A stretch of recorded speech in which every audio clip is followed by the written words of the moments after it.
Straight from the cockpit, it's another episode of Lunatic Fringe with the fucking pilot. Ready, set, go. Back in the can for another edition of Lunatic Fringe Into the Void with this fucking guy. We've done this before, but we're going to do it again. And there's some people that might not recognize the face, but they'll probably know the name or the voice. Who the fuck are you and what do you do? My name is Billy Sharman, and I... Billy Sharman.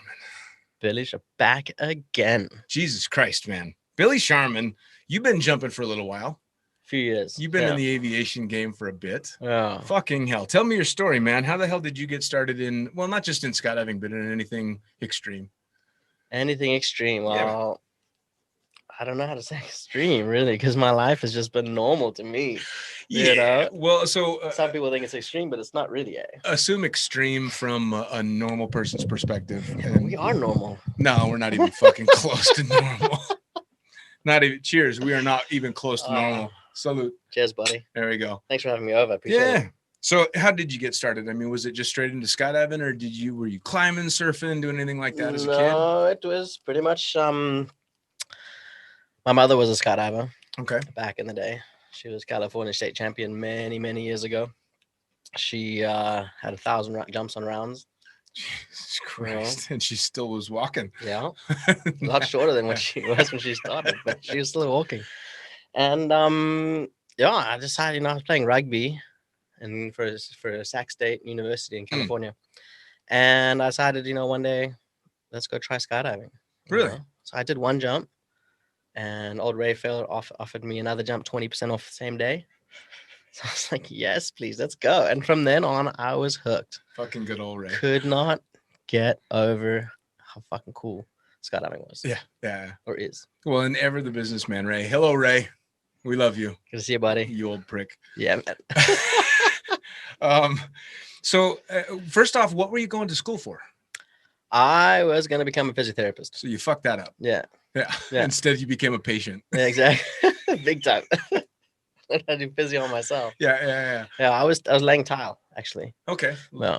Well, and when you and I met, you were doing an aviation thing on the side with your dad. Yeah, I was. We were dismantling aircraft and shipping aircraft all over the world. How the fuck did you get started doing that? Well, my dad was a mechanic. Okay. And a pilot. Okay. So he was an A&P or just a mechanic? No, A&P. Okay. Everything. He had all the ratings, all the licenses. And yeah, I was working with him, and we were shipping aircraft all over the world. Right. Brazil, South Africa, DRC, you name it. We sent one to Sri Lanka. Okay. And that was a great story. But anyway, we were doing all that stuff, and we were at the same airport where Ray Ferrell had his drop zone in Skydance. Yeah, so that was Yolo County Airport. Yeah. Massive fucking it was a retired military strip, wasn't it?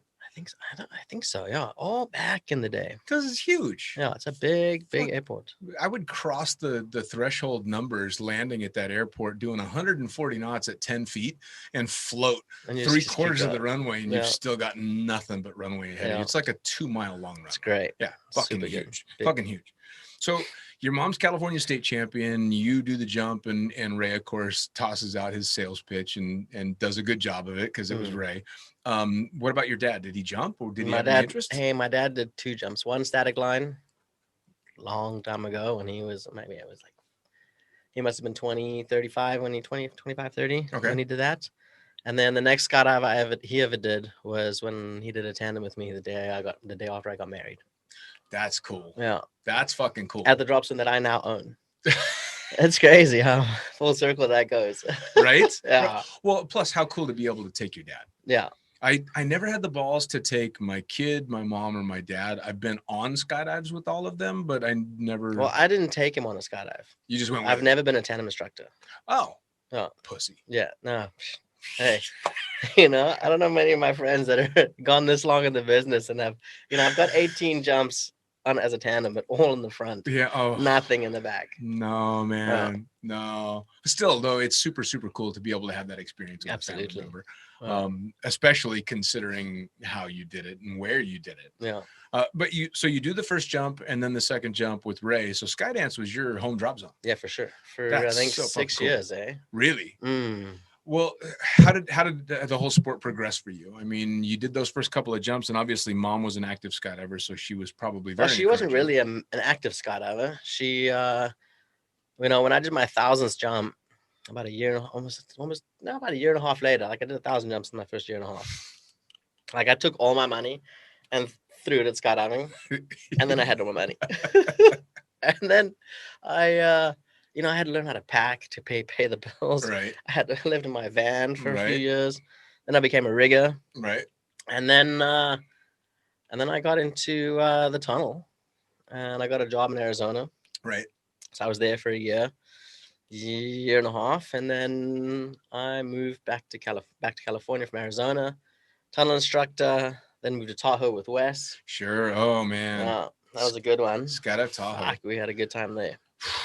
That was heavy though. Before we get too far afield, let's talk about Skydance first, because that place, especially when that really amazing crew was there, was just such a fucking fun place. Yeah. And it was fun and wild, but it wasn't out of control wild. I mean, it was pretty good. Hey, it wasn't things that I've seen after that. We were quite tame.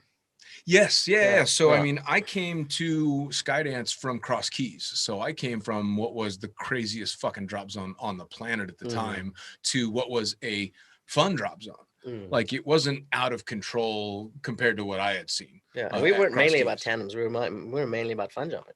Fun jumping can pay for the airport. Yeah, for sure. Yeah. Well, and I mean, a fair amount of tandems did get done there, but Skydance was always really good about cultivating the fun jumpers. Yes. And the free fly teams. Bringing up the sport. Yeah, because it was Ryan had Groovylicious with who was on that? I was on Groovylicious. Yeah. Myself and Kurt Vert. Kurt Vert, wasn't Ryan Groovylicious? Ryan Arnold, yes. Yeah. And then there was Guano. Yeah, there was Jank. Right. Yeah. Jank was a good one. Right. Brownlow and the boys, Sharky, Bob. That's right. Yeah, man. Dude, the some of the stories that have come out of Skydance, my favorite's always being the Jim Matthews stories. Yeah. Oh, I love Jim Matthews. The rotating beacons. I got him to tell that story on the podcast, and the way the way he tells it is just you're fucking pissing your pants laughing when he's describing a burning scrotum on the airport beacon and shit. Now, were you there for that? Yes. We all lived, myself, Ryan Arnold, and Jim lived in the double wide together. Jesus Christ. Yeah. 3-bedroom double wide, and it was good, eh? It was good times. I never walked in the double wide without there being beyond a fully stocked bar. Yeah. In that place. Yeah. Holy shit. And barbecue Bry area was, full on. It was right. It was, 200 meters from the drop zone. Yep.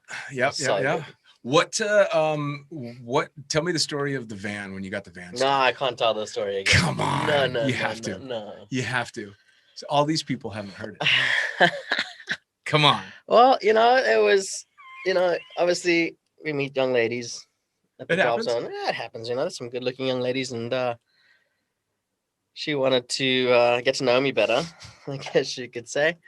And she wouldn't let me park my van close to the drop zone. She says, no, we need to get further away. So it's kind of a smart girl. I guess, and then so we went down the road and took a right behind the gun club. And as we go behind the gun club, there's these, water, they're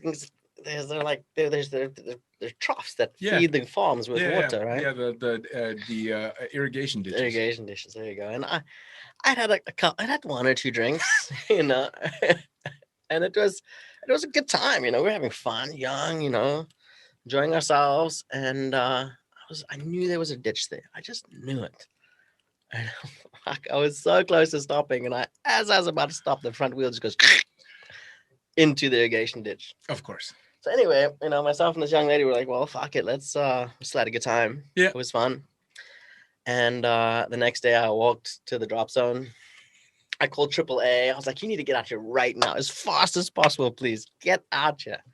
And as I was on the drop zone waiting for AAA, over the microphone comes old Uncle Ray. Oh, God. Billy Sharman, come to my office right now. And I dreaded hearing those words. Yeah. Pulled me in his office, and he said, you know what?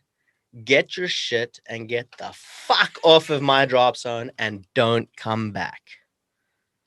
And I guess it was a blessing in disguise. It got me off the drop zone. It got me to put me into a tunnel into Arizona. They didn't know what was happening. They didn't know my past. So it was good, you know. And funny enough, after that, like Ray and I became really good friends. Yeah. Ray's helped me with my business. He sold me a door for my aircraft. Yeah. He sold me railings. He's helped me with seat belts. He's he's been really like a massive mentor to me. Sure. And helped me out with well, not everything, but the biggest part, because now I operate an aircraft, and I didn't fucking know what I was doing when it comes to operating an aircraft, but now I know. Yeah. Don't go and buy an aircraft for skydiving. It's fucking difficult. Yeah. Gonna hurt you, but you learn the hard way. Yeah. And Ray's been a massive mentor. Ray, I love you, buddy. You fucking helped me like you cannot believe. You know, it's funny. I've got great stories about Ray, and same thing. You'd hear your name come over the PA system, and you're like, "Oh, fuck, man, what now? This is not whatever it is. It's not going to be fun." For me, it was always because I fucked up paperwork or something like that. And then one particular time, you remember Amy that used to work for the FAA? Yes. So she had gotten these pictures of me rolling the pack over on descent right after exit, and newer pack pilot, I'm having fun. They were slightly aggressive descents. And Ray could tell by the sound of it. No, well, he couldn't tell by the sound of it, but she had put a bunch of pictures on a disc. This is back when they had these silver spinny things that went into the machine, and it would spin around, and you'd copy it, and then you had to put that in another computer. You couldn't just text it. And she put the disc on the pilot desk in my pilot office with Dean's Mad Flying Skills on it. And of course, Ray goes in there and sees it and goes, "Oh, what the fuck has this guy been up to?" And of course, he pulls up the first picture, and it's the exit, and I'm already vertical with the door closed on the way down. And he brings me to the office, and I'm sure he's going to chew me a new asshole. And he slides the fucking disc over, and he's like, "Have you seen these?" I'm like, yeah. He's like, "You got the picture now?" Yeah. He's all, "So you don't need to do that again?" No. Okay. And I walked out of there really fucking confused because I thought he was just going to tear into me. And he was like super cool and just did that. And then cut to a couple of years later when I was turning in my notice because I was going to go fly for Chicago, he flips out and got super mad at me and was running around telling everybody that I was just phoning it in and being half-assed and this and that. And I'll never forget, I got super pissed. It's the only time I'd ever yelled at Ray. And I walked into the office, closed the door behind him, and yelled at him and said, "God damn it, I've been working for you as hard as I possibly could up till now, and I'm going to do it until the day that I leave. So you need to stop telling people I'm half-assing it." And he went, "Fair enough." Shook my hand, and from that day on, it was a whole different relationship. But he was always a super cool guy. I mean, he wanted things the way that he wanted them, and if you didn't do that, he was going to fucking tell you so. Exactly. Learned a lot from Ray, huh? As straightforward as he was, learned how to become straightforward. I mean, I learned a lot from Ray. He's the reason I'm a jump pilot. When I got my commercial, and he let me fly at the time it was the 182 for jumpers. Yeah. And then Brad. Aussie Brad got me a gig jumping in Fiji, and I was supposed to be able to go jump and fly for a season, and it was the off season for Skydance. So I asked Ray, I'm like, "Hey, I'm supposed to be able to go and fly this plane. What's it going to take for me to get into the pack?" He's like, "Well, you need to come back with 1,000 hours logged, and then you can start training." Total time. 1,000 hours logged for insurance, and then you can start training in the pack. And I'm like, I don't know if I'm going to be able to get like 500 hours when I'm there. He's all, "Stupid. Come back with 1,000 hours logged." And I went, so cut to me going to Fiji and coming back. "Hey, Ray, I was thinking about trying to get in the pack. How many hours you got?" 1,000 hours logged. He's the reason I'm a jump pilot. Yeah. That's it. He put me in the plane when, no sane person is going to put a fucking 100-hour commercial pilot flying operations, and then put me in the pack as soon as I was qualified to do that. And I flew a fuck ton of hours for him until I got to go fly the Twin Otter. Yeah. So hats off to Ray. He did that for a lot of fucking people. Yeah. And now he's retired on the beach somewhere in the Keys. Yeah. Fucking living the Jimmy Buffett life. I don't think he's retired, but semi-retired. Semi-retired. That guy's never going to be able to take all his toes out of the pool. No way. No, definitely There's not. No fucking way. I just saw a picture of him in, I think they were in Mexico or Fiji or something, at one of those tsunami skydivers boogies. Yeah. Do you remember when he had to ferry the Pac 750 to Hawaii? The very first one. No. So the first one that came from Hawaii and the guy crashed it off the coast and died. Yeah. If you didn't know that, the first ever Pac 750 to go to the United States is still about 100 miles off the California coast, and it's that red, white, and red, yellow, and blue paint scheme. One. Yeah, it's still they did that again. Second aircraft. Yeah. Okay. So the second one obviously made it, but he had to ferry a Pac to Hawaii because they were renting it from him. Mm-hmm. And he went with I can't remember his name, the doctor pilot that would fill in every once in a while. Older guy, gray hair, doctor, and a pilot. But so he was Ray was trying to get people to go with him as co-pilots to Hawaii from fucking California against the wind in a Pac. And they've got a bunch of fuel, and he had to put the UHF antenna and everything on it. And the very first time they went, for whatever reason, they couldn't get the UHF working, so they had to turn around and come back, land at max gross weight with the fuel. And they go the next day, and I guess they're leaving in the middle of the night so that the timing is where they arrive. They're going to be arriving in sunlight. And apparently they finally get going, and there's no fucking moon. It's jet black. And the other guy, whose name I can't remember, is taking a nap. Ray's flying. And the other guy tells the story by saying, I wake up all of a sudden because I'm getting fucking bounced around all over the place. And I say, Ray, what the hell's going on? And Ray's response was, I'm recovering. Because you're hand flying a Pac 750 from fucking California to Hawaii, no autopilot, no stars, no horizon for that kind of time. Fuck me, Ray, you've got bigger balls than I'll ever have. We did that in an Islander, a Trilander. We took off out of Oakland Airport, and 3 hours later, we were still at like 2,000 feet, 3,000 feet. It fucking wouldn't climb. Just, of course, going to New Zealand, going to Christmas Island. Oh Jesus! Yeah, it's a long way. How the hell was that with your dad? Yeah, man, that's the scary shit. Yeah. That's the shit that puckers me up. Like there was a guy named Paul Eriksman that was a camera flyer and tandem instructor out of Cross Keys that became a pilot and then became a ferry pilot, and he actually went down and passed away in Greenland on a ferry flight with a Cessna. So it's all these on his way to Reykjavik. I think so, yeah. You know, fucking how crazy that is. We took a King Air 200B, Albuquerque, New Mexico, all the way to South Africa.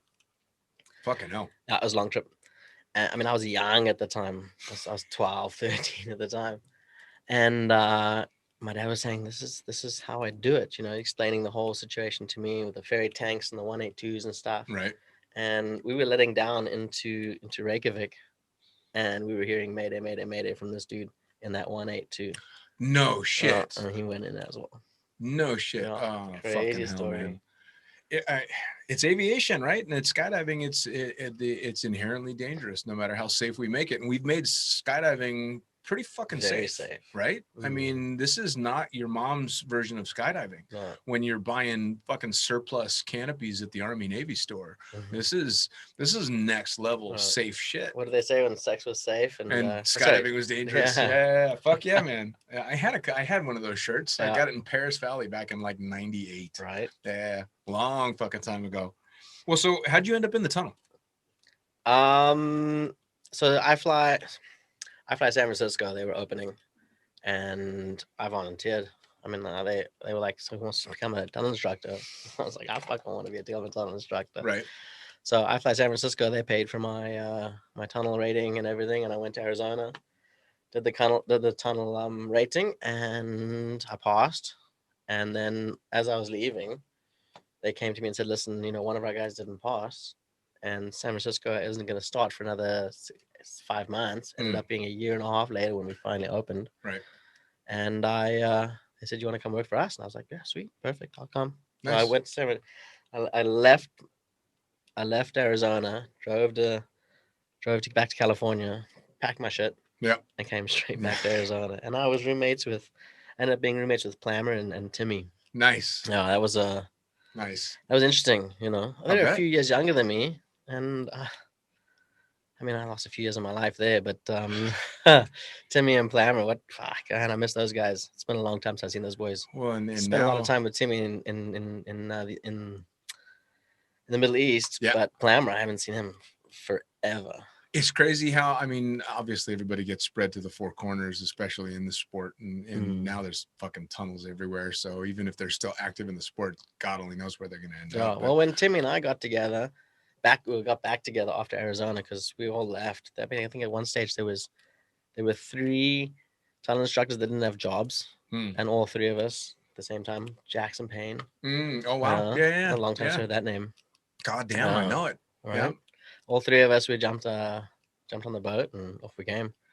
That was good. Gotta love it, man. Man, Timmy, I had a funniest story about Timmy. Please. We arrived at the airport and we were on a Coke, you know.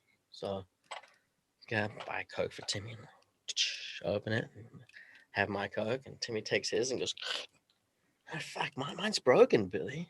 I'm like, no, it's not, dude. He's never seen a full back Coke in his life. So I pull it back, I hand it back. I'm there you go, my boy. Too funny. Dude, well, I mean, come on. You get all different types in this fucking sport. He'd never seen a bidet before. And I was like, there's a water fountain for him. Dude was about to drink from it. That's a lot. No, that's bad. That's bad. Well, like, whoa. That was, you'll know from spending your time in the Middle East, the squirty hoses. Yeah.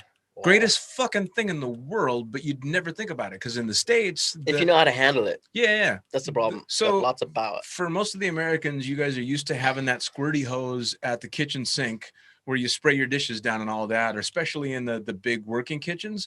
Well, in the Middle East, in a lot of the countries, you have that next to the toilet, which the first time you see it is pretty fucking intimidating. And if you're not ready for it, it can be quite a shock, but it becomes the most amazing thing in the world. It's got some power behind it. Man, I'm telling you what, yeah, when water starts leaking out of your eyes because you did it wrong. Just one of these Holy shit, yeah. But you know no joy better than only having to use toilet paper to dab the water off your ass. It's amazing. I highly recommend it. John Knockatee, try it. No. By the way, before I forget, you were the one that was standing with your dad when I broke my tailbone. Yes. So please, yes. I want your perspective of this story because I only know mine, and mine feels much cooler than what I'm sure you saw. Well, you know, my dad, we were taking this aircraft apart, and my dad says to me, Billy, come look, they're landing. So we come outside, and I'd known Dean for a while, you know, so I'm like, yeah, okay, if I can watch Skydivers land, yay, you know. And all I see is Dean fucking come in, and he's low, and I just start cringing. I'm like, oh, this is gonna fucking hurt, Dad. He's like, what do you mean? Looks fine to me. And skadoosh, and here goes Dean, punishing the ground like he taught the ground a lesson that day. Yes, I did. And old Perry. Oh my God, Perry Colburn. That man, I think he had a heart attack watching Dean hit the ground that day. He thought he'd watch a friend die. Oh yeah. I mean, you hit the ground hard. I know. And I think the ground had been tilled or something just before. It was a little bit softer than what it normally is. And off goes Perry. And I'm standing there going, oh, should we go? No, I think we should go back to work, Dad. Yeah, yeah, we don't need to see this. No, and you were okay. Yeah. You know, but well, kind of okay. I remember I stood up because you know the natural reaction is you're always going to stand right up and try and assess, but you want to be standing up so that nobody's panicking. And I stand up just as Perry is arriving, and he drops down to his knees, and he's got his arms wrapped around my waist, and he's literally got a tear coming out of his eyes because he was convinced I was fucked.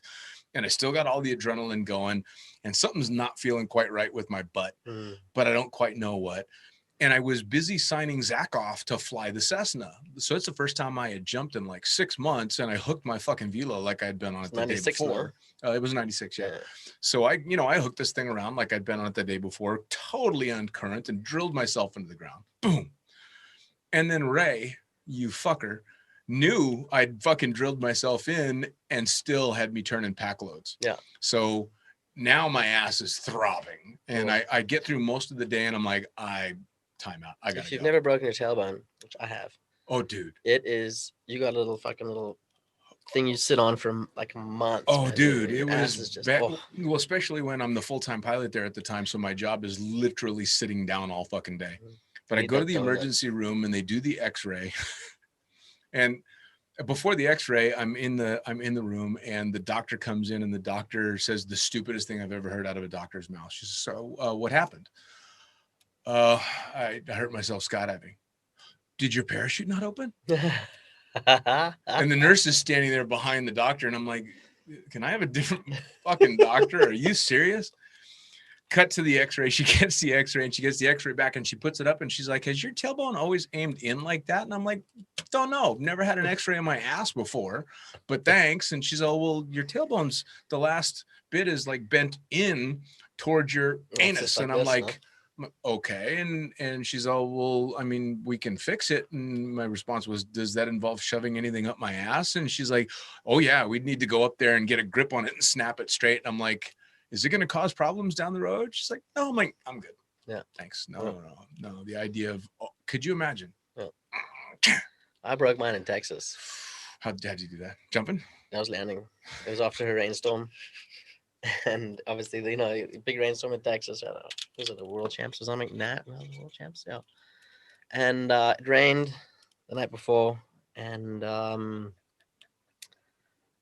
didn't clear out the landing area, and obviously there was this little peak like this, right? And I landed, landed on my tailbone. Fuck, I've never. It's painful. It hurt me for years. It takes a long time to recover from that. Yeah, it hurt me for years. I still have some slightly uncomfortable shits now and then. Not sure. As you do. Yeah, as you do. As you get older. And we aren't getting any younger, man. No. Cheers, though. Cheers, buddy. Come on, we've made it a lot further than a lot of the people we know. For fucking hell. This guy right up here, as a matter of fact, where is he, Mr. Donnie Brown? We were talking about Donnie Brown earlier. Yeah. Cheers to Donnie Brown, buddy. Man. The fucking greatest grin and the best hugs from any dude I've ever gotten. Him and Courtney. Oh my god. Miss them both. This couple, man, if anybody that's listening that knows these guys, Donnie was just the most amazing. I don't think I ever saw him pissed off. No. Just the biggest fucking sweetheart ever. And Courtney and him were stupid in love. They'd been together for how many years, and they fucking couldn't stay away from each other. And almost kind of a testament to how much they loved each other. Donnie died, and she did not stay around 2 years longer. 4 years, huh? Yeah, and still very young, and I think she just was ready to go. Yeah, which is beautiful and sad. Yeah, dude, she was not the same person afterwards. No, but I wrote an article a long time ago about it, and that was to this day still the most amazing memorial I've ever been to. Yeah, because I flew back. I was working for Seabourn at the time, and I jump seated back from St. Croix, and show up in Davis. And they had that massive hangar. There must have been 200 or 300 people for that memorial. This beautiful, stirring memorial. Everybody there listening to everybody talking about Donnie, and then finishing it off with a massive him, fuck him, which was just everybody's laughing and crying at the same time. Donnie would have fucking loved that shit. What a personality. Yeah, Donnie Brown. Anyway, a cut to you own a fucking drop zone, dude. Can you believe it? No. Yeah. No, you're not an adult. There's no fucking way you're an adult with like kids and real shit going on. Well, I learned how to become a real adult when the gas prices fucking crashed. Yes. That was difficult. Yeah, that's actually a good question. Talking to somebody that owns a skydiving operation in modern times, fucking COVID times and crazy fuel and stuff. Yeah. How crazy stressful is that? Man, I lost a little bit of hair, I have to admit. Got a little bit gray. I'm scared to cut my hair, actually, to see how short it actually is. It's difficult. People think owning a drop zone is easy. Anybody can really do it. It takes a certain type of person. It's a very specific kind of stupid. Yeah. It really is. Yeah. You're insane. Yeah, I agree. And, I always listen to these stories. It takes a lot. You take, what's the saying? You take a lot of money. You want to own a drop zone, you start with a lot of money, you make just a little bit. Yeah. Start with 5 million and you'll end up with 1. Well, I didn't start with that much. Yeah. That could have been nice, but right. I didn't start with that much. But it's the drop zone life is good. Hey, I jump a lot still. Do a lot of coaching, a lot of AFF, a lot of Canopy coaching.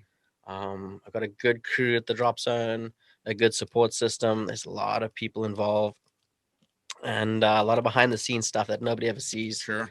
That's difficult to manage. Sure. But if you've got the right crew, if you've got the right people behind you, it gets a lot easier.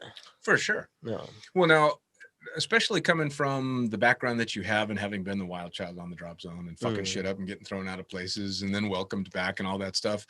Do you find, as I would think, that it's extremely important to try and behind the scenes manage all these different alpha personalities? You know, it's difficult, eh?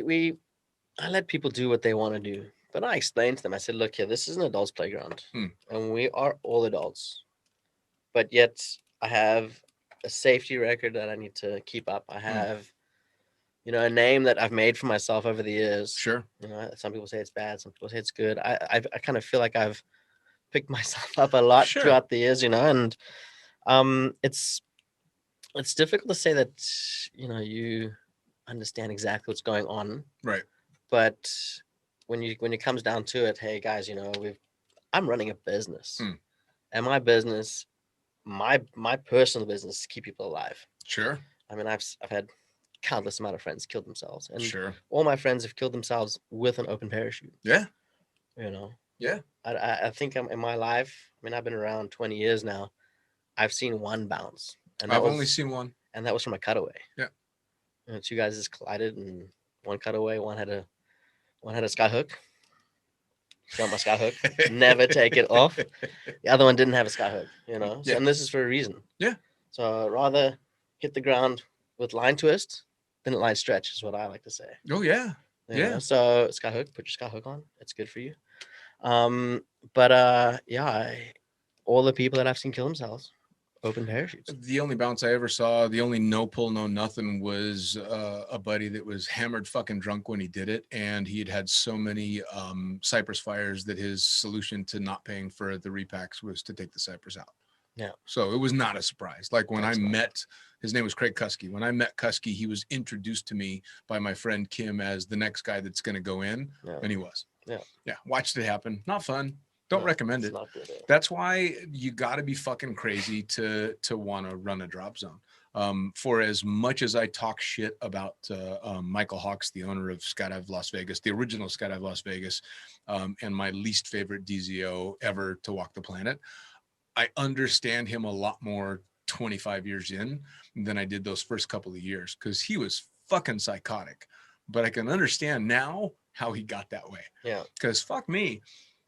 For all the things that make skydivers so wonderful and so fun and so exciting are also the same things that make them so fucking difficult to work with sometimes. Yeah. Well, on my drop zone, you know, we are skydiving. It's dangerous. Yeah. Right. So we are straight down the line. Yeah. Either you're in it to win it with us, or you can go somewhere else. That's good. You know, I am very, I'm very open to ideas and very open to letting people come and explain me their ideas. But end of the day, you know, it's kind of like you're making the calls. It's my call. Yeah. No. Well, it needs to be that way though, right? There's got to be one chief. Yeah. Because oh my God, can you imagine if you let the inmates run the asylum? Yeah, exactly. You know, there's how much fun that would be. It'd be fucking incredibly fun. But you'd have people bouncing all over the place. Exactly. I mean, I think that's a good mentality too, is show up sober and ready to work. And then on your off time, fucking go for it. Yeah. I think that's I don't care what you guys do on my time. End of the day, I don't care. When you're on my time, this is the way it is. Yep. That's the way it needs to be. What you do at your home, or whatever you want to do when you're away from the drop zone, that's your problem. Yeah. But when you show up to work, I expect a certain amount of discipline, and I expect you to be straight on board. Like, so you need to be ready to go and sober. What do you think Ray Ferrell's expression is right now as he's watching this? What? What, Billy? Can you say that again? Repeat yourself, please. The fuck did you just say? Him in his little yellow jumpsuit. Oh my God, I forgot about that. That's right. That fucking bright banana jumpsuit. And he's still jumping it, eh? I saw him a picture the other day. He was with Craig and Ileana, and I think it was Costa Rica. I think so. Awesome. He still got his little yellow jumpsuit on. I mean, hey, you get a winning formula. We love you, Ray. Why not? I've still got my fucking flight suits around here somewhere. Me too. Yeah, they're jumping on the drops in my bomber suits. Fucking yeah, man. Those were great suits. Got like 3 or 4 of them. Great suits. They got Billy on the back, you know. Yeah. Although I got to throw out. I'll have to show them to you after the podcast. Tony Suits is part of the podcast now. Yeah. And in talking to Scott Callentine, who's running Tony Suits with Flora, I told him I used to fucking love the Tony patch pants. Like I coveted those things, and all the cool kids that had money had those patch pants, but I never fucking had money. I was a dirtbag. And he's like, "Why don't you get me some measurements?" Seriously? I got all crazy excited. I'm like, can we make them swoop shorts so I can fly in them? Because I'm not jumping that much. Fucking beautiful pair of patch pants. Good so you, fucking Tony Suits. Tony Suits. Oh, dude. Get all geezer. It's funny too, because people see it and they're Tony. like, man, I dig the retro look. And I'm like, fuck yeah, man. This is the shit. This was back in the day, man. Yeah, Tony used to jump with my mom. Really? Yeah, they're buddies. They were old awesome. school buddies. Awesome. Yeah. He was a character. I had him and Flora on the podcast a while back, and man, talk about OG stuff. Yeah. For sure. I just had. Did you ever meet when you were out in Arizona a jumper by the name of Alice Hicks? No. Okay. I just talked to her not that long ago as well. Total fucking badass. I think she's turning 80 this year. Her and her husband still active fucking jumpers. Yeah, man, just badass. That whole crew, it's next level because that was a different generation of skydiving. Yeah. You know, and we're fucking spoiled. Yeah. The shit's skydiving was easy for us. Yeah, man. Are you kidding me? I bitch and moan that I had heavy camera helmets and stuff, and then you see them when they had those people. Yeah, and the shit that guys like Tom Sanders and Norman Kent were jumping back in the day. And unbelievable. Jump the red ones. That's a heavy camera. Fuck all that. Yeah. Not doing that again. No, man. There's this new Canon that came out that had me jumping about 6 weeks ago. Unbelievable footage. Oh, I'm sure. And it's small. It's like just normal Canon. Really? Yeah, that's unbelievable. There's I paid the price for my camera days for sure. Wearing that fucking helmet that you guys can't see. You showed me the x-rays today. Yeah, dude. It's fucking ridiculous. Yeah. Don't do that. I don't recommend it. It wasn't fun. I don't want to do that again. And honestly, the drugs didn't even make it fun. Yeah, it just GoPros are amazing. Yeah. Oh, those dude. GoPros, the footage of the GoPros are unbelievable. Well, Hero is the perfect name for it, at least for skydivers, because my neck would be, I'd be a different human being. I was a guy with Dukes. Duke's like, stop. And the guy was like, what, is my GoPro not on? He's like, no, your fucking leg straps aren't on, you idiot. You're about to jump off a bridge. So that was on video, wasn't it? I talked to Dukes about that. Fuck. Dude. I laughed so hard. That's why I still to this day am convinced that Darwin doesn't have an effect on skydiving, because there are so many times that people just should not have survived this sport, and they did despite themselves. You can't. Oh. Well, as we wrap things up, plug the fuck out of your drop zone. Where are they going? How do they find you? How do they follow you on social media? How do they come out and jump with you? And what are your future plans? You just had a big fucking competition not that long ago. Set a world record. We set a bunch of world records. Hey? Fucking tell me about this shit before we go. Everybody that came out, I think literally every single person that came out set a personal best. That's ridiculous. We sit at 4,200 feet above sea level. Sometimes the density altitude sits like 7,000 feet above sea level. So it gets really fast. Yeah. We set the world record in speed. We set the world record in distance. Old Cedric loves my drop zone. And we just put a bid in for 2024. Really? Yeah. Who's ready to come back to Africa? Go far. Go fucking fast. Hell. Dude, I'm telling you, you're my retirement plan. Come on down. That's it. I got to find out what I need to do to get a license so I can come fly your pack and live easy. Let me tell you the requirements. You need 1,000 hours total time. I'm good. 250 turbine time. That's what you need. I'm good. I think I got that. Too funny. I think I got that the first 2 weeks I was flying the pack for right. So it's good. You know, Skydive Pretoria.com. We're at info@skydivepretoria.com. I have your. You have a hat. Yeah. Right there, Skydive Pretoria. Look at that. There we go. Fucking hell. Skydive Pretoria is, it's my favorite place in the world to fly a parachute. Awesome. And that's why I bought the place. Really, end of the day, I went there a year and a half after I started skydiving, and now we're sitting 20 years later, and I own the place, and we've got great tents. When you go on holiday, there's three things you need. You need a nice place to take a shit. Yep. Right. Yeah. You need a nice shower, and I've got gas showers, so full time, always hot showers. The pressure is amazing. I love my showers. I love it. You're old.